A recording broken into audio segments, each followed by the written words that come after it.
Press the bell icon on the YouTube app and never miss another update from Adda247. Bell icon दबाइए, Adda247 की सारी notifications पाइए. Adda247, government job in your pocket. Hello friends and a very good morning to all of you. This is Anchal and I welcome you all on Adda247 with a topic that is quite important these days. As you all know, Saturday, Sunday was the big day for all the people who were appearing in the examination of IBPS Clerk Pre 2018. So, उसमें जितने भी questions पूछे गए हैं, maximum were of old pattern. जो maximum questions थे वो सारे old pattern से थे. But of course, we have seen certain changes in certain topic.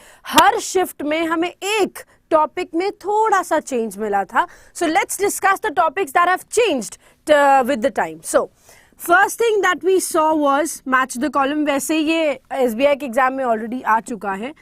The first thing was match the column.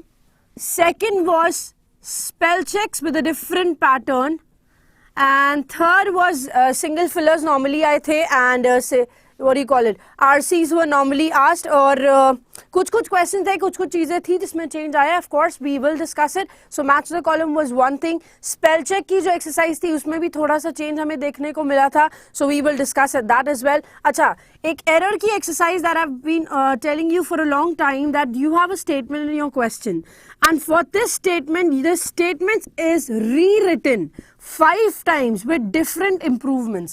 ये जो statement question में लिखा गया है ये 5 बार वापस से लिखा गया है कुछ ना कुछ improvement के साथ, right? So this is the thing that you have to focus on कि कौन सा statement grammatically correct है and using lesser number of words. जो word कम से कम शब्दों को use करके ज़्यादा से ज़्यादा मीनिंग एक्सप्रेस करेगा उसको हमें क्या करना है, सिलेक्ट करना है as our answer and it shouldn't have any grammatical error. ठीक है, या सो मेरे हिसाब से everybody must have attempted 20 plus in their examination. 20 plus is highly required. ठीक है, ये ज्यादा से ज्यादा रिक्वायर्ड था. क्योंकि पेपर का जो मेथड और वे ऑफ आस्किंग था और व्हाटएवर यू से, यहाँ पर कह सकते हो कि जो एग्जाम आया था to attempt it was not that difficult. Easy to moderate आपका पेपर था as you all know. So this is one thing. ये चीज आपको करना जरूरी है और ये चीज आपको 20 प्लस लाना जरूरी है. ठीक है, अभी ये तो थी सैटरडे संडे की बात. May be you might get changes in the coming examination जो आगे आने वाले टाइम पर है. That is 15th and 16th को जो एग्जाम होने वाला है. सो उसमें हो सकता है हमें कुछ चेंजेस देखने को मिले but still we are hoping for the best to happen. So let's begin with this और हम start करते हैं अपने questions को. 24 attempt किया, very good. So as I told you, yeah, 20 plus is highly required क्योंकि paper easy था and when the paper goes easy, the cutoff goes high, right? So your attempt should be good as well, right? Okay. चलो, so let's begin with this and have our first question on screen.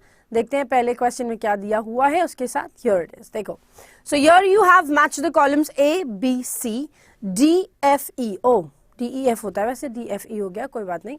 So you have to match these two columns. Read the first sentence, see which sentence can be placed with the first sentence. Read the second one, see which can be placed with the second one, and then read the last one and see which can be placed with the last one. So if I say progress in life depends on, when you say depends on, option number A ends with depends on, right? When you say depends on, so depends on is followed by what? What do you depend on? A noun, right? So let's see noun किसमें दिया है. Influence, countries, a good deal of crossing one threshold after another. बताओ क्या होगा. Progress in life depends on influence the life of a nation. No, that is treated as a verb here, right? Influence जो word है ये verb की तरह treat हो रहा है. Countries and cities have attained a. Now countries and cities are already what? Statements. Statement का subject है. Countries or cities are already the subjects. Why? Because this is used before a verb. Countries and cities have attained. So have attained is a verb. Verb से पहले use हुआ. That is a subject. We need a noun. We don't need a subject, right? After that, a good deal of crossing one threshold after another. So A definitely follows E after it. A के बाद definitely E का use होगा. क्यों? क्योंकि upon on के बाद as I told you noun will be used and your noun is a good deal of, right? a good deal of crossing one threshold after another. Got it? Now, option number B में देखते हैं what is written. Several times in the history of the world, particular what? Particular influenced the life, particular countries and cities. Now see, particular is written. Now you know particular is what? It's an adjective, right? Particular is an adjective. So again you need a noun here. And noun is given in F. Noun दिया हुआ है आपके F वाले में, which is countries and cities, right? Yeah. Countries and cities, and as soon as you write countries and cities here, what happens? यहाँ पर आप लगा देते हो have का usage and this becomes your verb, right? So B के बाद F follows as the perfect answer, right? So C देख लो अब last. The opinions and comments of newspapers can. Now can is given in C के last में can is given, which should be followed by verb, right?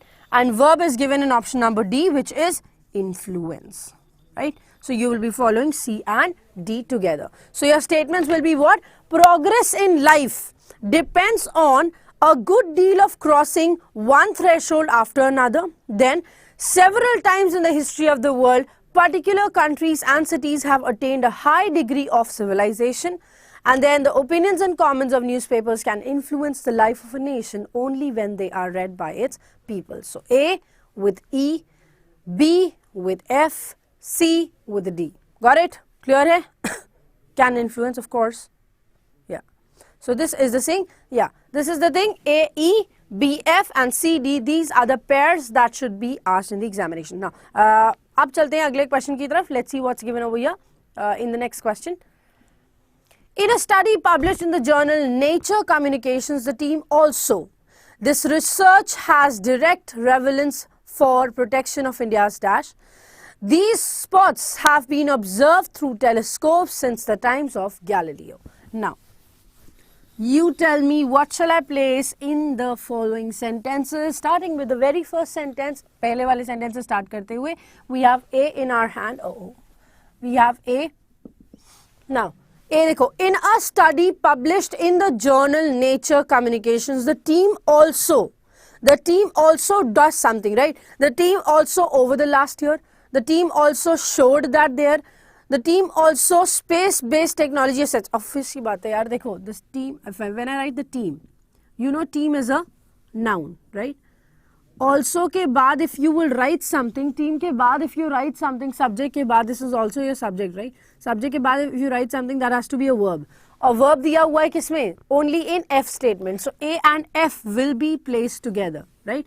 A and F will be placed together. Why? Because F वाला statement start ही verb से हो रहा है. Then starting with, in a study published in the journal Nature Communications, the team also showed that there is little possibility of a sun-induced climate cooling in the coming year. Got it? फिर उसके बाद, this research has direct relevance for protection of India's dash. Now, understand. B ends with India's, right? B ends with India's, which means apostrophe is always followed by. Apostrophe is always followed by a noun. Why? Because this shows possession. क्योंकि ये possession दिखाता है तो इसके बाद हम हमेशा noun लगाते हैं ताकि हम इसको किसी noun से relate करके इसका possessional relationship, belongingness देख सके, right? Yeah. So what should be there? What should be there? India's के बाद noun, noun के बाद आप लगाओगे option number E. Yes, this was the level of the question. इससे ज़्यादा कोई वो नहीं था, ठीक है? Okay. So क्या लगेगा यहाँ पर? Option number E में there you have space-based technological assets, right?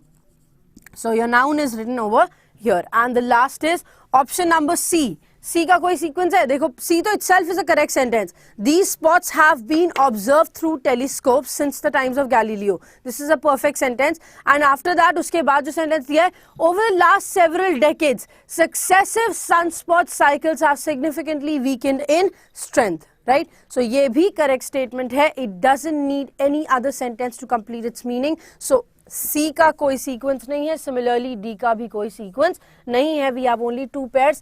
A, F and B, E. दो ही pairs बनेंगे यहाँ पे C, F और D, B, E, right? So D and C doesn't make any sense here. Now let's move on to the next question. चलते हैं अगले question की तरफ, देखते हैं वहाँ क्या दिया हुआ है.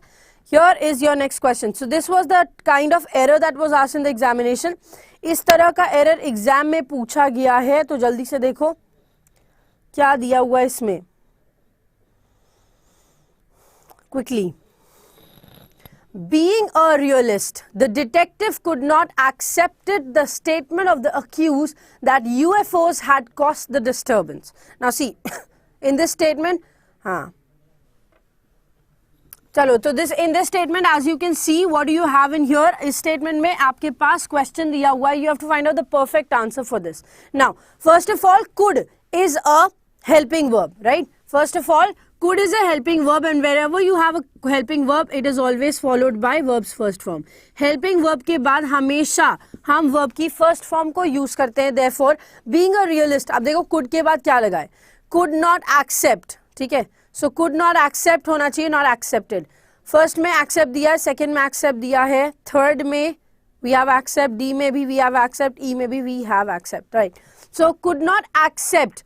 Being a realist, the detective could not accept the statement of the accused. नहीं होता है, it is always the accused. The के बाद you never write accused because accused is a verb. If you want to make a noun out of it, you have to write accused there, right? आपको accused लगाना पड़ेगा. Of the accused that UFOs had caused the disturbance. Other than this, you don't have any error. So being से sentence start होगा. Realist that he was doesn't make any sense. Being से sentence start करेंगे since he was a realist. नहीं. Option number B doesn't make any sense. So obviously A makes a sense. C and E. A, C and E. All the sentences starts with E. Being, right? Being से start हो रहा है A, C और E. अब देखो बाकी में क्या differences हैं. Being that he was a realist. Again I told you not using more words, right? हम कम words को use करके same meaning portray करते हैं. So with the lesser number of words, we have option number A as our answer. क्योंकि being a realist that he was, या फिर being that he was a realist इतना लगाने की जरूरत नहीं है. We just have to use being a realist, that's it, right? हमें सिर्फ एक चीज लगाने की जरूरत है. Being a realist, less number of words with a perfect answer. Option number A is your correct answer here.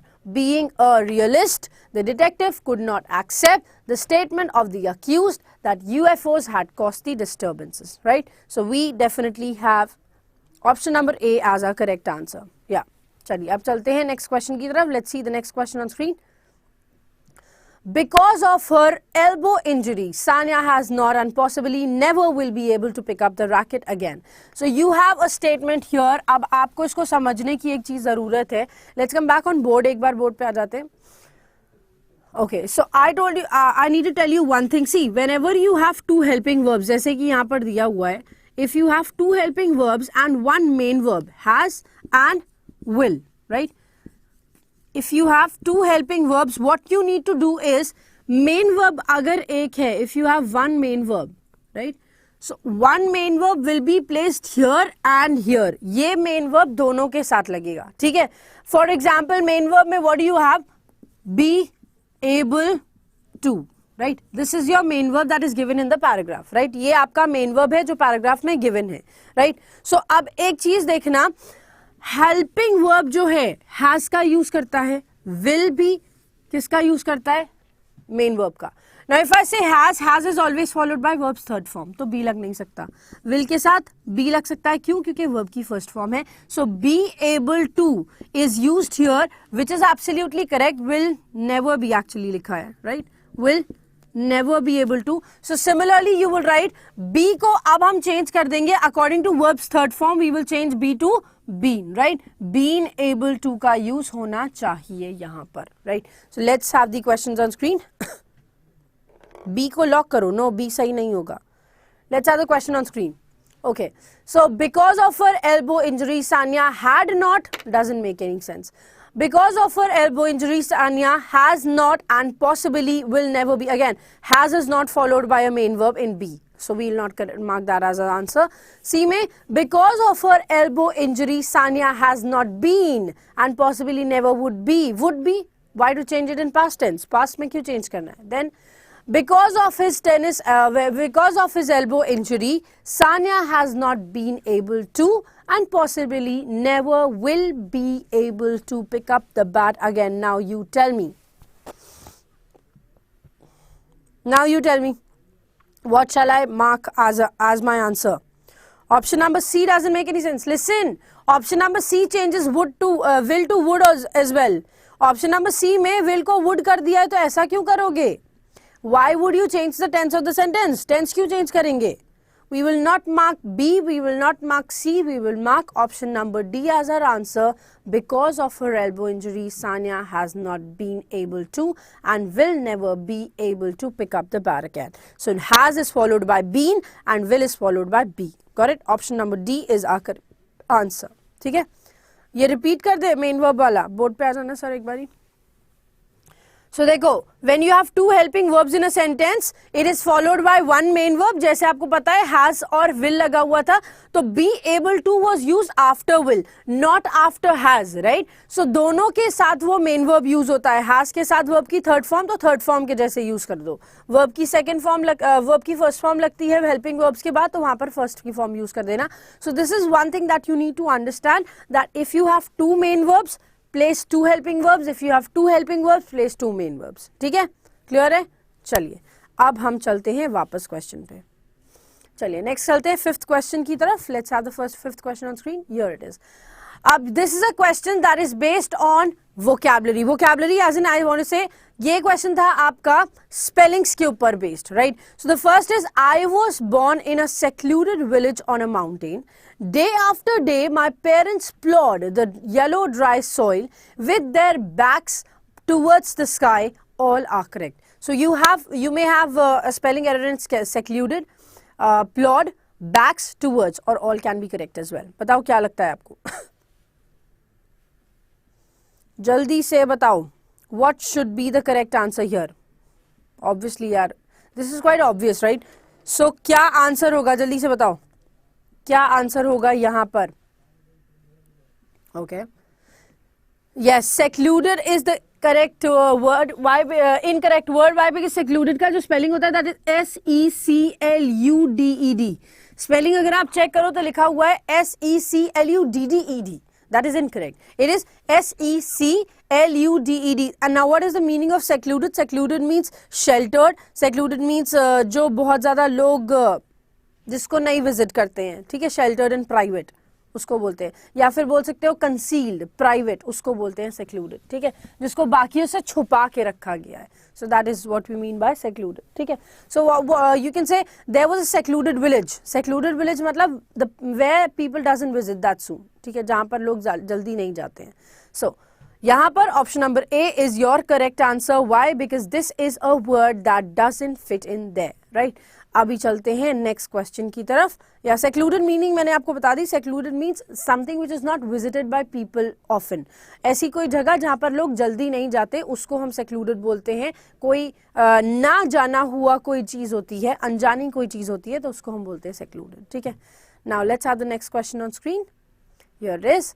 The musical fraternity at large does not feel it necessary to give Carnatic music, especially its compositional forms, a purely aesthetic. All are correct. बताओ क्या होगा?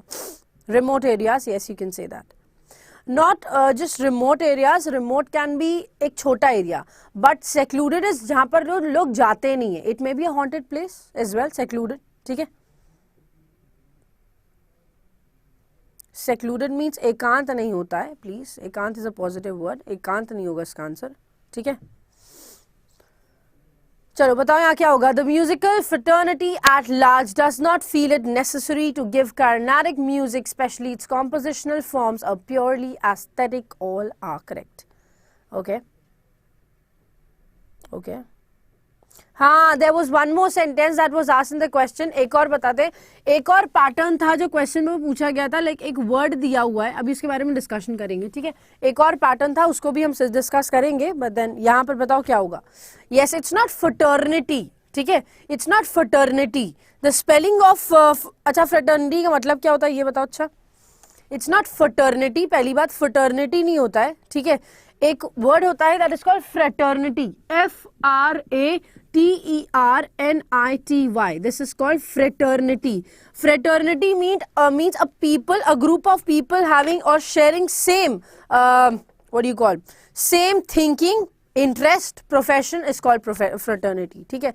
For example we can say musical fraternity, so music fraternity से मतलब क्या हो गया, you're talking about Arijit Singh, you're talking about Honey Singh, you're talking about Badshah, everybody who's involved in this industry. So a group of people sharing a common profession or interest is called fraternity, ठीक है, उसे हम बोलते हैं fraternity. Now एक और word यहाँ पर लिखा हुआ है which is aesthetic, right?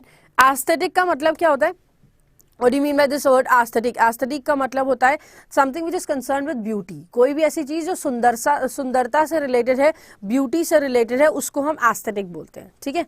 So a purely aesthetic thought is the correct answer, but option number A is incorrect. Option number A आपका incorrect word है जिसकी spelling गलत है, that should be FRATERNITY. The musical fraternity होता है FRA, fraternity, which means a group of people having or sharing same interest or profession, right? A group of people having same profession or sharing same interest is what we mean by fraternity. So spelling of fraternity was incorrect.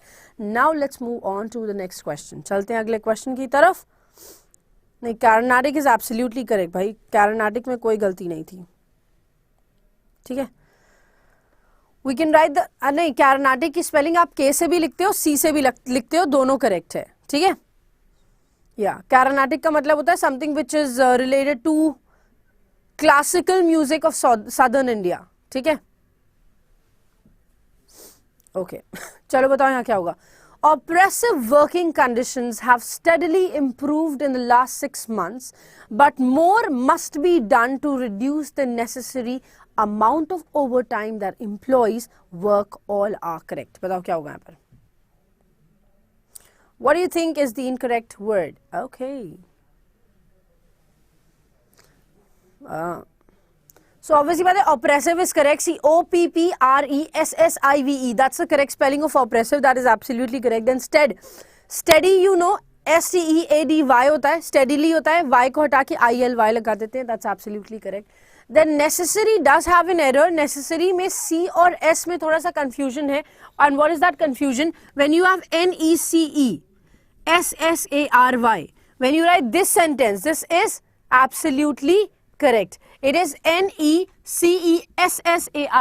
It's not NESCC. ये CC नहीं होता है, यहाँ पर SS लगाते हैं, right? So S goes double, C का use नहीं करते, ठीक है? So reduce the necessary. That means NECCESSARY is incorrect. NECESSARY is the correct word, ठीक है? Okay. हाँ, single C double S absolutely correct. और double S बोलना मत आज के बाद से, ठीक है? I'll tell you the reason why. The pronunciation of double S would be S and S used together. ऐसा होता है double S. S और S दोनों एक साथ use करें. If you remember this word, इसको क्या बोलते हैं? Can you tell me? इसको क्या बोलते हैं? W. इसको क्या बोलते हैं? W. क्या बोलते हैं इसको? W. W बताओ. No, it's not W. It's W. ठीक है? ये होता है W. U लेटर को जब आप डबल यूज करते हो, दैट मीन्स एक बार ये यूज किया और एक बार ये यूज किया, एक U दूसरा U, W. This is called W. It's not W. बचपन से जो पढ़ाया गया, it's not W, it's W. So similarly when you right double S, that means S और S जुड़ा हुआ है आपस में, ठीक है? So you always say S. अलग अलग लेटर्स को अलग अलग प्रोनाउंस किया करो. व्हेन यू से sorry SORRY, it's not SORRY नहीं होता, SORRY होता है, ठीक है? So that is the thing. It's not W, it's W. That is the concept behind it. ठीक है? So anyway, necessary does have an error. Option number C गलत दिया हुआ है यहाँ पर. It should be NECESSARY as your correct answer. ठीक है? Okay. चलिए अब चलते हैं next question की तरफ. Let's have the next question on screen. Here it is. एक question आया है double fillers का आपके पास. एग्जाम में double fillers नहीं आए थे, एग्जाम में single fillers ही आए थे. But again, practice कर लो भाई, क्या पता next shift में आ जाए, है ना? India cannot have a banking sector which is dash and a set of bankers who are dash to lend when the upturn comes. India cannot have a banking sector which is active, strong, unsteady or hobbled. बताओ, tell me. India के पास कैसा banking sector नहीं हो सकता है? हॉबल्ड का मतलब क्या होता है? Something that walks in what do you say awkward manner. जब पैर में चोट लग जाती है तो कैसे चलते हैं? ऐसे लंगड़ा लंगड़ा के. That is called hobbling. ठीक है, that is called hobble. So India can not have a banking sector. India के पास कभी भी बैंकिंग सेक्टर कैसा नहीं हो सकता है? कैसा नहीं हो सकता? एक्टिव नहीं हो सकता, स्ट्रांग नहीं हो सकता. And a set of bankers who are dash to lend when the upturn comes. बताओ बताओ, इंडिया का बैंकिंग सेक्टर कैसा नहीं हो सकता? इसमें कुछ नेगेटिव तो लिखा नहीं है ना? सेंटेंस में कुछ नेगेटिव तो बोल नहीं रहे हैं, तो एक्टिव और स्ट्रॉन्ग को तो यूज करना नहीं है ना? क्योंकि अगर एक्टिव स्ट्रॉन्ग लिखोगे तो वो हो जाएगा can not be active, can not be strong. हमें नेगेटिव तो लगाना नहीं है. सो विच इज अनस्टेडी और हॉबल्ड. विच इज अनस्टेडी और हॉबल्ड लगा सकते हो, राइट? एंड उसके बाद लगाएंगे and a set of bankers who are, और ऐसे बैंकर्स जो पैसा नहीं देना चाहते हैं. ठीक है, who are dash to lend when the upturn comes, और जो पैसा नहीं देना चाहते हैं जब अपटर्न आता है तो. सो इट कैन बी लोथ. लोथ मीन्स रिलक्टेंट और अनविलिंग. ठीक है, लोथ का मतलब होता है रिलक्टेंट और अनविलिंग. तो हमें नहीं बताना है क्या नहीं है, what is not, right? Option number A नहीं होगा, ए नहीं होगा. No no no no no. And a set of bankers who are willing to lend. No, and a set of bankers who are reluctant to lend when the upturn comes. Loath. India कभी भी ऐसी नहीं हो सकती. Listen, try to understand. See, this cannot is changing the whole meaning of the sentence. ये cannot जो word है ये पूरे sentence का meaning change कर रहा है भाई. India cannot have a banking sector which is hobbled and a set of bankers who are loath to lend when the upturn comes. India के पास कभी भी ऐसा नहीं हो सकता है. You have to write cannot, है ना? Cannot is the word. क्या नहीं होगा? That what you have to define. So India is always willing to lend money. Reluctant नहीं होगी वो. ठीक है? Yeah. Yes, so option number D makes a sense and option number D is the correct answer for this question. Option number D he answer होगा. ठीक है, sentence ही समझ में नहीं आया क्योंकि you missed out that word cannot. Cannot word को आपने मिस कर दिया. कैनॉट छोड़ दोगे तो फिर सेंटेंस की मीनिंग चेंज हो जाएगी. सो क्या नहीं है India? India is a country जिसमें बहुत सारे लोग हैं. बहुत सारे लोगों में चाहे कोई भी सिचुएशन हो, some people might be there जो ऑलवेज लेंड करने के लिए, दैट मीन्स पैसा देने के लिए तैयार रहते हैं. ठीक है, लोथ का मतलब as I told you this means reluctant. Loath means reluctant. ठीक है, ओके.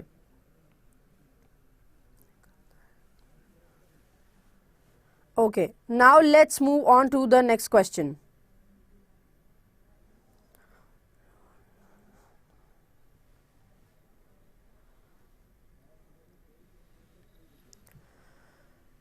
बताओ, after living under a military regime for more than 7 years, the Fijians are dash visible enthusiasm for elections, are disparaging visible enthusiasm, are expressing, are displaying, are floundering, are exclaiming. बताओ.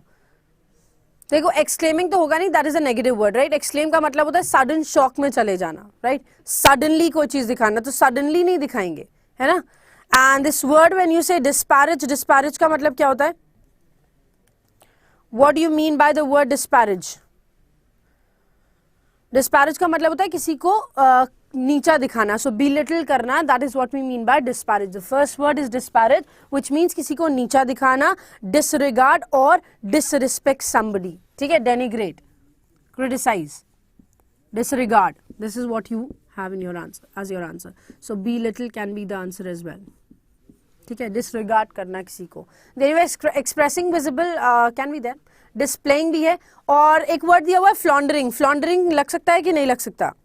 बताओ, can we write the word floundering और not? फ्लॉन्डरिंग का मतलब क्या होता है? Struggle करना. Yes yes, हाँ, स्ट्रगल करना किसी भी चीज में या फिर किसी बड़ी डिफिकल्टी में होना is what we call as floundering. What we call floundering. So we can say flounder का मतलब हुआ क्या?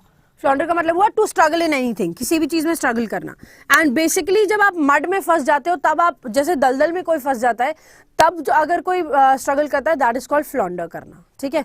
सो now tell me the answer, we don't have to place any negative word, हमें कोई नेगेटिव वर्ड लगाने की जरूरत नहीं है, तो डेनिग्रेट भी नहीं करेंगे, स्ट्रगल भी नहीं करेंगे, एंड ऑफ कोर्स एक्सक्लेमिंग का यूसेज वैसे ही खत्म हो गया था। Now you left with 2 and 3, expressing और डिस्प्लेइंग, क्या होगा बताओ। एंथुसियाज्म क्या करता है इंसान, डिस्प्ले करता है, yes absolutely correct, yes. So यहां पर क्या होगा, after living under a military regime for more than 7 years the Fijians are displaying visible enthusiasm for elections. Clear है, ठीक है, okay. So option number third makes a sense here, option number 3 यहां पर आपका सेंस बनाता है, and therefore option number 3 shall be your correct answer, ठीक है। Yes, flounder means struggling. So यहाँ पर negative word लगाना ही नहीं है. We don't have to use any negative word. So disparaging will be incorrect, floundering will be incorrect, exclaiming will be incorrect. तो बचा क्या? Expressing or displaying. Expressing or displaying में से displaying is a better word. So we will select option number 3 as a correct answer. ठीक है? Okay. Now let's move on. Yes, third is the correct answer. That is the end of this question and the set of questions.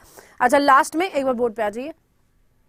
Last में as I told you, ये चीज ध्यान रखना, this goes for the helping verb and the main verb as well. ये जैसे मैंने helping verb के साथ बताया ना, 2 हेल्पिंग वर्ब होंगे तो वो मेन वर्ब दोनों के साथ यूज होगा। If you have 2 helping verbs the main verb will be used with both of them. Similarly if you have 2 main verbs then 1 helping verb will be used with both the main verbs as well, ठीक है। हाँ, सो that is the, हाँ, express से बेहतर answer display है, इसलिए हमने display को करेक्ट किया है, ठीक है।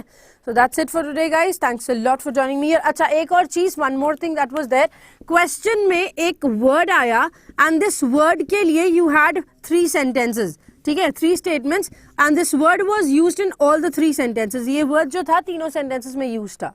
आपको बताना था कौन से स्टेटमेंट में इनकरेक्ट यूसेज हुआ है, दैट मीन्स ये word does not fit in that word, right, in that sentence, ठीक है। So that's it for today guys, thanks a lot for joining me here, bye bye, take care of yourselves, see you tomorrow and see you soon, bye bye.